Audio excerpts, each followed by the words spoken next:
Primeiro de tudo, é um prazer estar aqui com vocês e vamos falar de um tema mega importante, que é educação financeira, grana, mana e bufunfa. Alguém gosta disso aqui? Ah, então tá bom. Aqui é alguém apaixonado pelo Brasil também?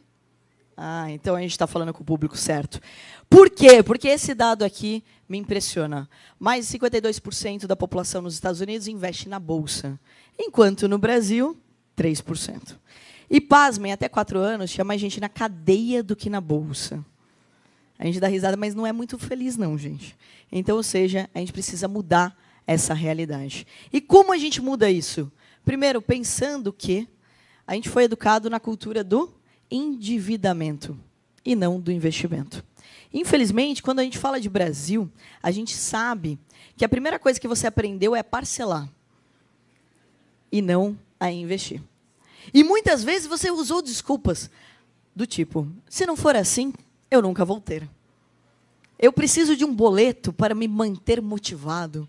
Coisas impressionantes que a gente consegue dar de desculpa para criar uma cultura do endividamento. Mas qual é o problema disso? É gravíssimo.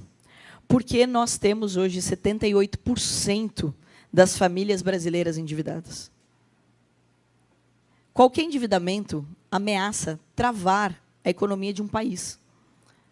Se uma pessoa está endividada e oferecer para ela, está devendo 100 mil reais, e oferecer para ela 100 reais, resolve a vida de alguém? Não. Então, não é um auxílio emergencial, não é uma medida do governo que salva uma economia, mas sim uma cultura, uma educação. Só que o problema é que isso está sendo passado de geração em geração, e cada vez pior. Então, ou seja, se a gente não falar abertamente sobre dinheiro, a gente não vai conseguir criar uma economia forte, que é o que nós precisamos. Quando a gente fala de Brasil, a gente tem que lembrar que o Brasil já é maravilhoso. Nós temos vários países num país só. Nós temos uma população criativa, empreendedora, resiliente, que a gente pode dar aula para o mundo inteiro sobre resiliência. Então, se a gente começar a falar sobre dinheiro, daí ninguém segura a gente. Aí a gente assume, de fato, a liderança de uma potência que a gente já é. Então, a única coisa que a gente precisa é mudar essa mentalidade. E o que a gente ganha quando a gente fala sobre dinheiro? A gente ganha prosperidade de verdade. A gente fala sobre ser próspero. A gente consegue fazer com que as pessoas façam as pazes com o dinheiro. Infelizmente, a maioria de nós foi levado a crer que até o dinheiro era uma coisa ruim. Ou quem gosta de falar sobre dinheiro é ganancioso. Se você perguntar para o seu melhor amigo quanto ele ganha, pode ser que ele se sinta ofendido. Nós não falamos sobre dinheiro na nossa roda de amigos, nós não falamos na nossa empresa, nós não falamos dentro de casa. Como que a gente vai falar sobre prosperidade? Como que a gente vai torcer para o sucesso do outro se a gente não sabe quanto ele ganha ou como a gente pode ajudá-lo a ganhar mais? E o problema grave disso, pessoal, é que a gente abala uma coisa importantíssima que chama saúde mental. Já viu alguém que acorda todos os dias endividado, feliz da vida, dizendo, bom dia, céu, bom dia, vida? Isso pode durar poucos segundos no Instagram, mas não tem como ser consistente. Não tem como uma pessoa que não está bem financeiramente, ela todos os dias acordar motivada, animada, produtiva. As pessoas durante a pandemia não estavam só preocupadas com a questão física delas, com a saúde delas, também com a saúde financeira delas. Como que eu vou conseguir cumprir com as minhas obrigações? E como que a gente vai ter uma equipe produtiva se as pessoas não estão felizes financeiramente? Impossível. E daí entra outro ponto que a gente ganha quando a gente fala sobre dinheiro. Empreendedorismo de verdade. Como assim? Existem 2 tipos de empreendedorismos principais. O empreendedorismo por oportunidade e por necessidade. Qual mais a gente faz aqui no Brasil? Necessidade. Quando você está bem financeiramente, você escolhe aonde você vai empreender. Se um negócio me dá 50% de lucro e outro me dá 5%, eu posso focar no mais lucrativo ou no que eu gosto mais de fazer. Quando eu tenho que ganhar dinheiro a qualquer custo, eu empreendo em qualquer coisa. Quando eu tenho liberdade financeira, automaticamente eu tenho outras liberdades. E daí a gente traz crescimento de verdade. Um crescimento sustentável e não um voo de galinha como a gente vê e como a gente vive. Isso é consequência de uma educação financeira bem feita. E qual é a solução para tudo isso? Primeiro de tudo, não seja refém. Como assim? Se você tem uma fonte de renda, se você tem um emprego ou um negócio, você é refém daquela receita. Se a sua empresa, naquele momento, vai mal ou vem um concorrente, o que acontece? Você perde aquela fonte de renda, começa a tomar decisões erradas. Uma das culturas mais inteligentes que existe é a cultura de multirreceitas. Como que eu tenho a minha fonte de renda, mas eu também coloco o meu dinheiro para trabalhar? Seja no mercado financeiro, na bolsa de valores, seja através de franquias, imóveis, investindo em outros negócios. Mas quando eu penso que eu preciso ter outras fontes de renda, eu me torno livre daquele único negócio. Muitas vezes você faz um ótimo trabalho, mas o seu chefe ou o seu líder não fez o trabalho dele. E você que acaba colhendo as consequências. Quando a gente começa a falar isso abertamente, a gente abre a cabeça das pessoas para que elas entendam o quanto a educação é importante. Só existe um jeito, um caminho de transformar de fato a economia do nosso país. Educação. E a educação, pessoal, não é só sentar dentro de uma sala de aula. Educação não é só a responsabilidade das escolas. Educação não é só a responsabilidade do governo. Nós temos 3 pilares importantes da educação. E o primeiro deles começa dentro de casa. Como que a gente vai ensinar a educação financeira dentro de todas as escolas, sendo que os alunos vão chegar em casa e os pais estão endividados? E os pais não gostam dos chefes? E eles falam mal sobre o dinheiro? Não tem como as pessoas assimilarem aquele conteúdo se elas também não vivenciam. Porque qualquer ser humano ele vai aprender pela técnica, mas ele também aprende pelo exemplo. Então, a primeira educação e a mais importante é a conscientização de que, se você tem uma família, você tem, sim, a responsabilidade de plantar a sementinha, de levar aquele conhecimento, de inspirar as pessoas ao seu redor. Não faz nenhum sentido você crescer dentro do seu trabalho ou dentro da sua roda de amigos e as pessoas dentro da sua casa não estão crescendo junto com você. É importantíssimo que a gente conscientize, principalmente os pais, os tios, os avós, de que o exemplo vai fazer com que forme-se pessoas melhores e que essa relação com o dinheiro ela pode ser mais saudável.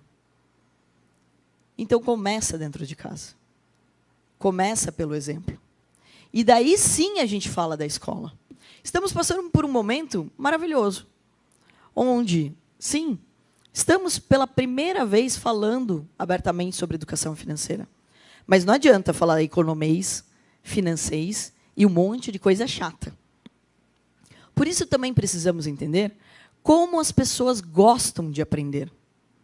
Qual o jeito leve de levar uma informação que muitas vezes as pessoas não querem aprender? Ou elas não têm interesse naquele momento? A escola acaba sendo importantíssima nesse movimento. Mas para que a escola também tenha sucesso, os professores também precisam ser treinados. Quando a gente fala de educação financeira, entra um tema também gravíssimo. Como que a gente vai explicar sobre educação financeira se a gente não enaltece nossos professores? Se a gente não permite que os nossos professores ganhem bem? Se eles também não fizeram as pazes com o dinheiro? Então, ou seja, também temos que lembrar que todo mundo faz parte desse ecossistema. E daí, pessoal, o terceiro pilar, mas não menos importante, está dentro das empresas. Quando você monta um negócio, quando você monta uma empresa, você monta um time, você precisa se preocupar se essas pessoas estão felizes, se essas pessoas têm conhecimento suficiente para elas poderem evoluir. O que adianta de uma empresa que é próspera, que ganha dinheiro, mas os seus colaboradores não têm a mesma realidade? Se nós estamos atrasados em relação à educação financeira, e estamos, por que não implementar isso dentro das empresas? Dentro do nosso círculo de amigos?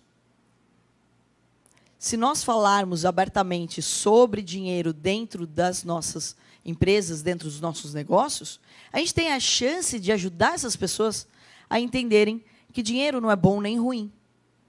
Dinheiro é só consequência do seu potencial bem aplicado. Dinheiro é só consequência do seu potencial bem aplicado. Ou seja, se a gente lembrar que essas pessoas valem mais, que elas têm sim o poder de ganhar mais dinheiro, automaticamente elas também vão se sentir mais motivadas, mais empreendedoras. E uma consequência, quando você lembra desse assunto e leva ele para dentro de uma empresa, é que você vai criar intraempreendedores, que também é um assunto que precisa estar em pauta. Empreendedorismo não é simplesmente montar CNPJ. Empreendedorismo é uma atitude. Empreendedorismo é uma vontade de querer prosperidade. Quando você pensa num negócio, numa empresa, você está pensando num time. Não existe sucesso com uma pessoa só. Quando você permite que as pessoas ganhem bem, quando você permite que elas lembrem que elas valem muito, você lembra de uma coisa essencial, que o nosso bem mais precioso chama vida. Quando você enaltece uma pessoa e lembra que ela tem capacidade, você lembra dela, você lembra para ela desse presente maravilhoso. Então, esses 3 pilares nos lembram de uma coisa bem importante, que nós todos somos educadores. Todos nós precisamos vestir esse crachá de professores, de comunicadores, dentro de todos os lugares que nós estamos. E todos nós somos influenciadores. Influência não é o número de seguidores que você tem nas redes sociais. Influência é a mensagem que você consegue passar para as outras pessoas ao seu redor. Basta que você consiga ter um hábito saudável de qualquer coisa, seja na sua alimentação, seja na sua vida profissional, seja na sua vida financeira, para você sentir o impacto ao seu redor. Você vai ver que as pessoas que convivem com você automaticamente também começam a mudar os seus hábitos. Então, olha que coisa maravilhosa. O poder está literalmente em nossas mãos. Nas atitudes que nós tomamos todos os dias e nas pazes que nós precisamos fazer quando o assunto é grana, mana e bufunfa. Então, é muito importante, pessoal, a gente lembrar que cada um de nós tem um jeito diferente de aprender. E se a gente lembra isso, a gente se torna mais criativo. E pensa em como a gente pode levar a mesma mensagem de uma forma mais leve. Quando eu percebi que a educação financeira ela era um trauma na vida do brasileiro, eu me questionava como eu poderia levar a mesma mensagem de uma forma mais leve. Fui estudar mestrado em educação e tecnologia. Pessoas aprendem de jeitos diferentes. E nós podemos, sim, traduzir aquela mensagem, seja através de um game, de um desenho animado, de uma atividade, de um podcast, de um TED. Ou seja, nós podemos trazer a mesma mensagem de uma forma mais leve. E isso também nos coloca no radar a importância do empreendedorismo social. Todos nós, sem exceção, como comunicadores, educadores e influenciadores que somos, podemos empreender no ambiente social. Por isso que eu decidi fazer um desenho animado, para ensinar sobre dinheiro e sobre empreendedorismo de uma forma mais leve. Porque eu percebia que as pessoas não queriam falar sobre esse assunto. Mas vamos lembrar que dificilmente um desenho animado tem um hater. Tem alguém lá na página do Shrek xingando ele. Então, ou seja, nós podemos levar a mensagem de uma forma mais leve e ela não entra só na vida da criança. Ela entra na vida das famílias. Fiz 10 episódios sobre dinheiro e empreendedorismo, para colocar de graça em todas as escolas públicas, em todos os lares do nosso Brasil. para que as pessoas entendam que o conteúdo, ele basicamente ajuda com que as pessoas possam evoluir. Que a educação é uma responsabilidade de todos nós. E qual a consequência disso? Se eu ganhar dinheiro e todos nós também, a gente gasta dinheiro. A gente continua indo na padaria, a gente comprando coisas, pagando melhor as pessoas que trabalham dentro de casa, ou montando negócios e remunerando melhor as pessoas que estão no nosso time. Então, o mais importante no final do dia é como uma mensagem que a gente tem pode ser uma grande espiral positiva. Como que nós podemos, sim, contribuir, além dos negócios, além do lucro das nossas empresas, como que a nossa mensagem, o nosso conteúdo, ele pode chegar a mais pessoas. Graças hoje às redes sociais, aos games, aos desenhos, nós temos inúmeras ferramentas de reinventar o modelo educacional. Então, por que não fazer isso agora? Por que não fazer com que todos os brasileiros entendam a importância da educação e que não é normal ganhar um salário mínimo para o resto da vida? E que cortar o cafezinho não vai deixar ninguém rico. E que, sim, nós precisamos valorizar a hora de cada ser humano e a habilidade maravilhosa que ele tem. Porque ninguém veio nesse mundo a passeio. Todos nós viemos para ser felizes. E, sim, ganhar dinheiro vai trazer essa tranquilidade financeira. E, por isso, pessoal, eu queria deixar muito claro, eu não posso mudar o mundo. Eu só posso ajudar. Então, eu tinha uma mensagem para vocês e uma pergunta muito importante. Nós podemos mudar. Então, a minha pergunta para vocês é, bora começar a mudar o nosso país? Obrigado.